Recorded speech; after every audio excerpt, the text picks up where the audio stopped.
Ümid müəllim, Özbəkistan Prezidenti Azərbaycana rəsmi səfərdədir. Füzuli şəhərində məktəb açıldı və Özbəkistan-Azərbaycan əlaqələri ilə və bu məktəbin açılışı ilə əlaqədar öz fikirlərinizi xahiş edirəm, səsləndirin. Teşekkür ederim Fuad müəllim. Çok önemli bir səfərdir. Özbekistan, bildiğiniz kimi Özbekistan-Azərbaycan əlaqələri tarixi bir kökləri var bu əlaqələrin. Bunun 1000 illik bizim bu əlaqələrimiz dünən, bugün yaranmayıb. Bu bir genetik bizim əlaqələrimiz var. Bizim dilimiz, kültürümüz, mədəniyyətimiz 1000 illərlə bağlıdır. Yəni bu əlaqələrin həmişə olubdur və bugün də sizə deyərdim ki, təxminən özünün mətbuatda da artıq bu cür ifadələr işlənilir. Sözün həqiqi mənasında özünün qızıl dövrünü yaşayır. Yəni Sovetlər dövrünün çöktüyündən sonra Azərbaycanın diplomatik əlaqələri gec yaranan ölkələrdən biri də Özbəkistan idi. 96-cı ildə Azərbaycanın səfirliyi Özbəkistanda açılıb, 96. Baxmayaraq ki, xeyli zaman keçmişdi müstəqilliyi elan olunduqdan sonra. Özbəkistanın səfirliyi isə 2 il sonra Azərbaycanda açılıb.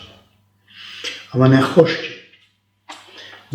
ki, Azərbaycan 44 günlük mücadilədən, müharibədən sonra Azərbaycanın müzəffər ordusu torpaqlarını işğaldan azad etdikdən sonra qayıdış proqramı başlayarkən, elə müharibə dövründə də Özbəkistan az bizə dəstək vermədi. Yəni, lap elə bunun mənəvi tərəfini deyirəm.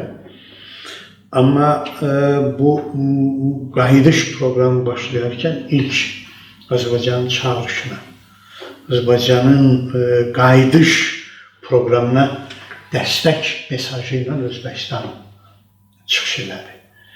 Və Azərbaycanda müqayisə olunmaz dərəcədə bizim bu günlərsə Füzuli bölgəsində müqayisə olunmaz dərəcədə böyük bir məktəb tikilib artıq bu gün onun açılış mərasimini biz izlədik. Yeri gəlmişkən mən deyim ki, zaman mən o məktəbin tikintisini izləmişəm, getmişəm, yəni yerində də baxmışam. Ümid müəllim, Özbəkistan və Azərbaycan prezidentlərinin görüşündə müəyyən bir nitq söyləndi və o nitqdə hansı tezislər sizin diqqətinizi daha çox çəkdi? Bugün cənab prezident deməli özünün çıxışında da qeyd elədi bunu, açıqlamasında da qeyd elədi ki, özünə məxsus bir təhsil sarayıdır. Yəni, saray ifadəsi işlənir. Sözün həqiqi mənasında bu məktəb təxminən 1000-ə yaxın, 960 yerlik şagirdlik bir məktəbdir. Çox böyük. Bunun analoji bir məktəbin birisi özü Taşkentdədir. Nə gözəl. Prezident məktəbi adlanır. Yəni bu çox qürurlandırıcı, çox sevindirici bir məqamdır.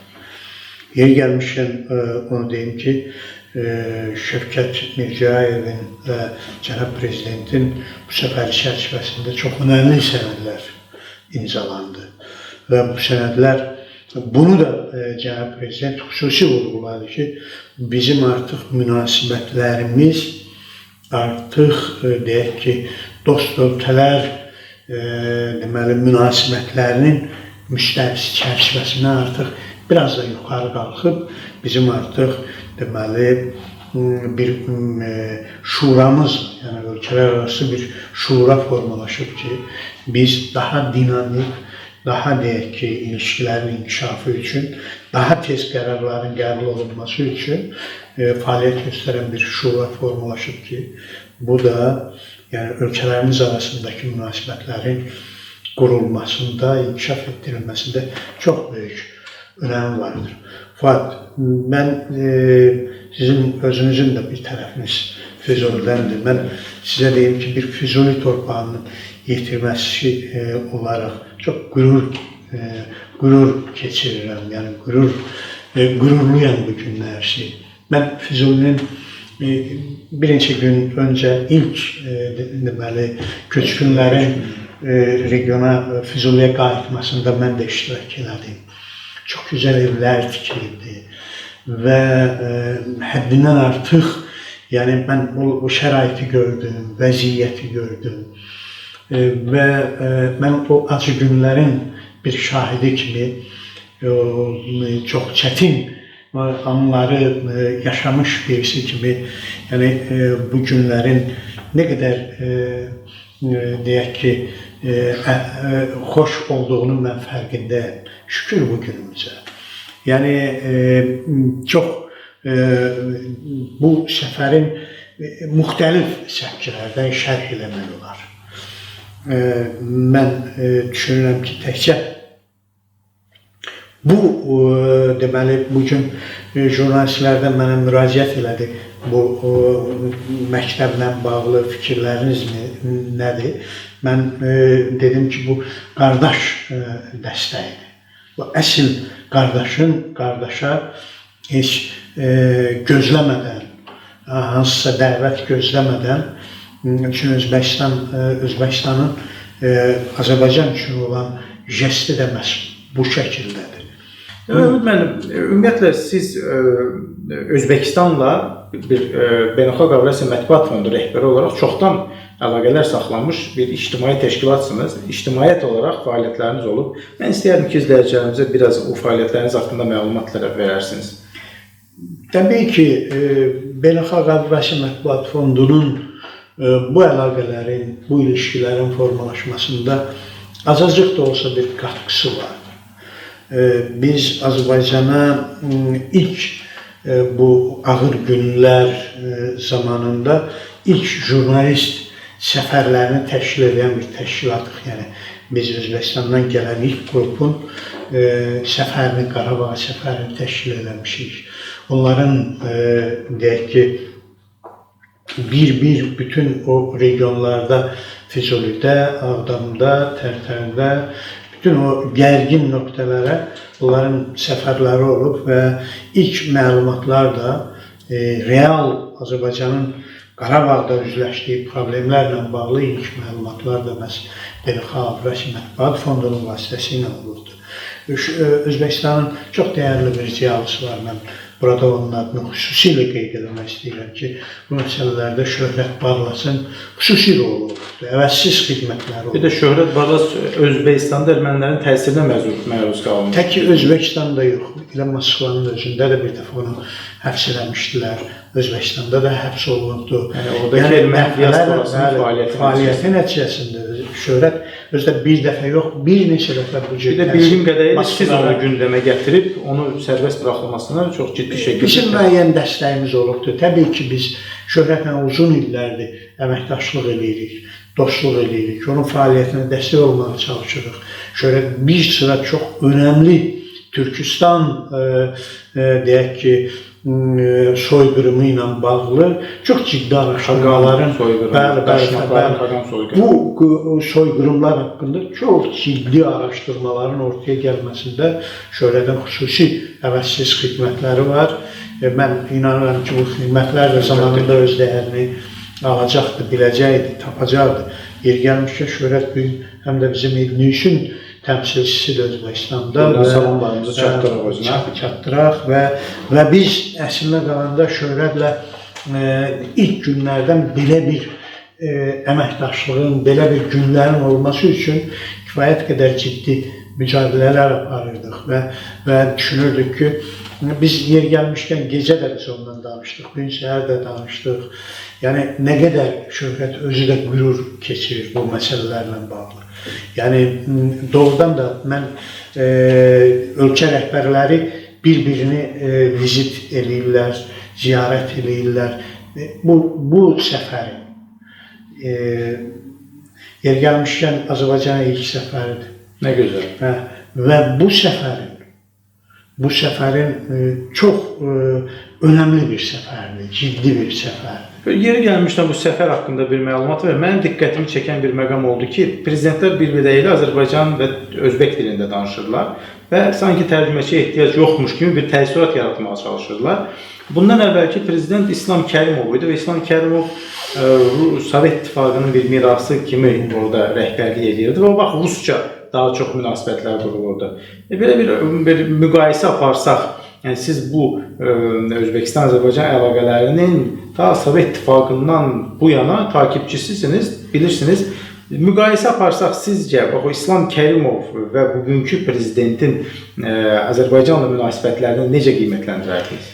Mən bilirsiniz, İslam Kərimov haqqında kifayət qədər tənqidi fikirlər söyləmək olar. Yəni deyək ki, Azərbaycanda səfirliyin açılması 98-ci il. Gec oldu yəni. Hə? Gec oldu. Çox gec oldu. Məsələn, bunun tərəfindən, bu tərəfdən yanaşsaq, yəni bu çox tənqidi fikirlər söyləmək olar. Amma heç Ermənistanda da bu günə qədər Ermənistanın da səfirliyi bilinərsi Özbəkistanda yoxdur və diplomatik əlaqələri yoxdur Özbəkistanla. Bunlar İslam Kərimovun fəaliyyəti nəticəsində. Bu da onun, yəni deyək ki, o haqq sayıdır. Yəni bu elə şeylər var ki, onları yəni xüsusi vurğulamaq olar. Bizim öndərimiz Ulu Öndər Heydər Əliyevlə çox sıx onların əlaqələri var. Yəni onlar, mən hesab edirəm ki, onlar bir-birini daha yaxşı, yəni başa düşürdülər və Ulu Öndərlə həmişə çox böyük sayğı ilə yanaşırdı. Bu kontekstdən yanaşsaq, yəni mən istəməzdim ki, onun haqqında ruhu şad olsun, biz tənqidi fikirlər səsləndirək. Bilirsiniz, hökmdar, dövlət başçısı, yəni 100% onun deyək ki, belə ideal təqdim eləmək çox çətindir. Yəni heç bir tarixə baxsaq, tarixə biz ekskursiya eləsək, bu tarix mövcud olduğu dövrdən üzbəri bütün şahlar, padşahlar, dövlət liderlərinin yəni o yaxşı tərəfi ilə paralel həm də onların mənfi tərəfləri yəni mövcud olurdu. Belə bir nəticə çıxartmaq olar sizin danışığınızdan. Yəni bugünkü gündə Azərbaycan və Özbəkistan əlaqələri, hərçənd də onların danışdığı dildən də yola çıxaraq bu qənaətə gəlmək olar, daha çox Türk birliyi üzərinə qurulub. Yəni Türkiyənin rəhbərliyi elədiyi Türk birliyi üzərinə qurulub və bunun daha çox perspektivi var gələcəyə yönəlik. Amma bundan əvvəlki yönetim daha çox Sovet İttifaqının bir mirası üzərinə qurulmuş bir iş birliyi idi. Belə bir nəticə çıxarmaq olar mı? Təşəkkür edirəm bu suala görə. Deməli, mən hesab edirəm ki, Batı məktəbin özü də bir Türk birliyi adına bir ocaqdır. Bilirsiniz, bu ocağı bizim prezidentlərimiz, bizim liderlərimiz yandırdılar. Bizə lazımdır ki, biz bunu daha da gürlaşdıraq. İş keçdi artıq Özbəkistan Azərbaycan ziyalılarına, Azərbaycan ictimaiyyətinə, Azərbaycan vətəndaş cəmiyyətinə, Özbəkistan vətəndaş cəmiyyətinə artıq dövrüyə bu qurumlar girməlidir. Mən düşünürəm ki, Beynəlxalq Avrasiya Mətbuat Fondu olaraq həm də bir füzuli olaraq mən hesab edirəm ki, məhz o məktəbdə biz çox da uzun çəkmədən çox Türk dünyası adına, Türk birliyi adına ciddi bir tədbir törənləyəcəyik. İnşallah biz Qarabağ icması ilə, Qarabağ nümayəndəliyi ilə, ümumiyyətlə ölkənin müvafiq qurumları ilə mən belə bir təşəbbüslə Beynəlxalq Avrasiya Mətbuat Fondu çıxış edəcək və mən düşünürəm ki, çox qısa bir vaxtda, yəni növbəti il, bir il ərzində çox ciddi bir tədbir törənləyəcək. Ümid müəllim, siz bir beynəlxalq bir tədbir törənləyəcək. Bəli, yəni sizin sözünüzə qüvvət, Şöhrət bəyin fəaliyyətləri əsas etibarilə Daşnaqların Türkistanda və Qaqanda keçirdiyi soyqırımlarla əlaqədar idi və onu Sovet İttifaqı yönündə bizə unutmuş, Özbək xalqına unutturmuşlardı. Yəni belə bir şey olmamış kimi Sovet xalqlarının dostluğu naminə unutturmuşdu və eyni vəziyyət Azərbaycanda yaşanırdı. Yəni bizim Azərbaycanın xalqına ermənilərin daşnaqlarını törətdiyi 1918-ci ildən bu yana gələn bütün fəlakətlər, soyqırımlar unutulmuşdu. Yəni sual bundan ibarətdir ki, sanki Özbəkistan, Azərbaycan bu Qarabağda bu məktəbi açmaqla, Qarabağda bir işbirliyi aparmaqla erməni daşnaqlarına, milliyyətçi ermənilərə bir mesaj göndərmiş olur ki, baxın, bizim bir ortaq keçmişimiz var və bizim ortaq keçmişimizdə erməni milliyyətçilərin soyqırım hadisəsi var. Məktəbin adı kimə verildi Fuad bəy? Füzuldakı məktəbin adı. Azərbaycanda Ulubəy anadan olmuş bir orta məktəbin adı. Özbək ziyalısı. Yəni Ulubek. Bəli. Bu əslində qalanda bu bağlar mən bayaq qeyd elədiyim kimi min illərə bağlıdır. Sovet siyasəti idi. Biz məsələn əskərlikdə olmuşuq. Mən şəxsən əskərlikdə olmuşam.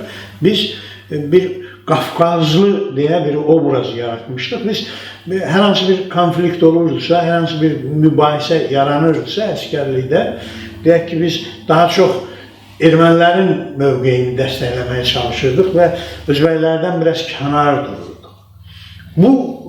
Bu bir ideologiyanın, birbaşa həyata keçirilən bir ideologiyanın nəticəsi idi. Yəni, bilirsiniz, Özbəkistanın özündə biz dəfələrlə şahid olmuşuq ki, Özbəkistan mətbuatında Azərbaycana nə cür qarayaxmalar olubdur. 20 yanvar, hətta bu son dövrlərdə, deyək ki, yanvar ayında Azərbaycana bağlı bizim qara yanvarla bağlı çox qarayaxma bir yazı getmişdi. Bunun aradan qaldırılması üçün biz çox ciddi mücadilə apardıq o yazını səhifədən. Bizim belə fəaliyyətlərimiz Şöhrət bəylə, minlərlə belə fəaliyyətlərimiz olubdur. Olub ki, biz Ermənistan, Daşkənd, Yerevan hava uçağının biletlər satılıb. Hava sadı olubdur. Xəttin açılması, təyyarə xəttinin açılması olub. Biz o sadı deməli ləğv elətdirmişik. Yəni bizim bu cür fəaliyyətlərimiz olubdur. İşte bu bizə bir şans verir ki, yəni qarşı tərəfə bir mesaj göndəririk ki, biz Azərbaycan və Özbək xalqları birləşib sizin bizə qarşı aparmış olduğunuz propagandalara bir cavab verə bilərik. İndi insanlarımız daha çox sıx-sıx gedib gəlməyə başlayırlar. Biz buna kömək olmalıyıq. Bu insanlar bizim daha çox xeyir işlərimiz olmalıdır, müştərək xeyir işlərimiz olmalıdır. Niyə olmasın? Bizim iki, deyək ki, iqtisadi potensialı, iqtisadi qüdrəti güclü olan dövlət Azərbaycan, Özbəkistan. Niyə bizim, əgər biraz araşdırsaq, biz baxıb görərik ki, bizim iqtisadi əlaqələrimiz çox zəifdir. Başqa ölkələrə nisbətdə, münasibətdə. Niyə biz bu iqtisadi əlaqələri, ilişkiləri gücləndirməyək? O karvan dövründə, o nəqliyyatın zəif dövrlərində bizim Özbəkistanla çox ciddi bir ticari əlaqələr, İpək yolu vasitəsilə. Əlçəndə bu Zəngəzur koridoru açıldığından sonra Türkiyə və Orta Asiya... Mən istərdim ki, biz o koridorun gözləməyə ehtiyac yoxdur. Yəni bizim dünyaya açılış nöqtəsi olaraq Özbək... Amma bizim iki ölkə olaraq bizim kifayət qədər demək ehtiyacımız var. Yəni istər Azərbaycandakı məhsullara, istər Özbəkistandakı məhsullara, yəni insanlarımızın ehtiyacı var. O işlərdə deməli dəstək olmaq lazımdır. Yəni mən bilmirəm indi hal-hazırda hava xətti necədir? Yəni deyək ki, Bakı-Daşkənd olmamış olmaz. Bakı-Daşkənd əvvəllər yox idi. Yəni son dövrlərə qədər yox idi. Bu xətt davamlı işləməlidir. Bir qədər də lazım gəlsə belə dotasiya ilə işləməlidir. Yəni bu hava liman xətti işləməlidir. Mütləq şəkildə ümid edək ki, prezidentlərin imzalamış olduğu müqavilələrdə həm iqtisadi əlaqələrin gücləndirilməsi, həm hava nəqliyyatı, həm turizm potensialını, yəni həm mədəni əlaqələrin yüksəldilməsi uğrunda bir müqavilələr, memorandumlar imzalanıbdır və gələcək nəsillərə yönəlik müəyyən addımlar atılıbdır.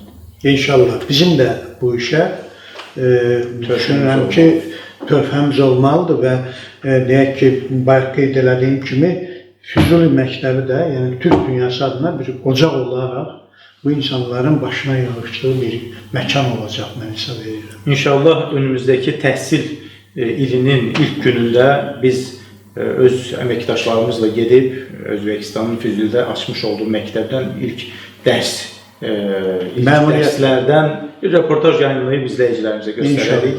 Beləcə də iştirakımızı bir daha da vurgulamış olarıq. Ümid müəllimə, sizə çox təşəkkür edirəm verdiyiniz müsahibəyə görə. İşlərinizdə uğurlar arzu edirəm. Sağ olun. Təşəkkür edirəm. Sağ olun.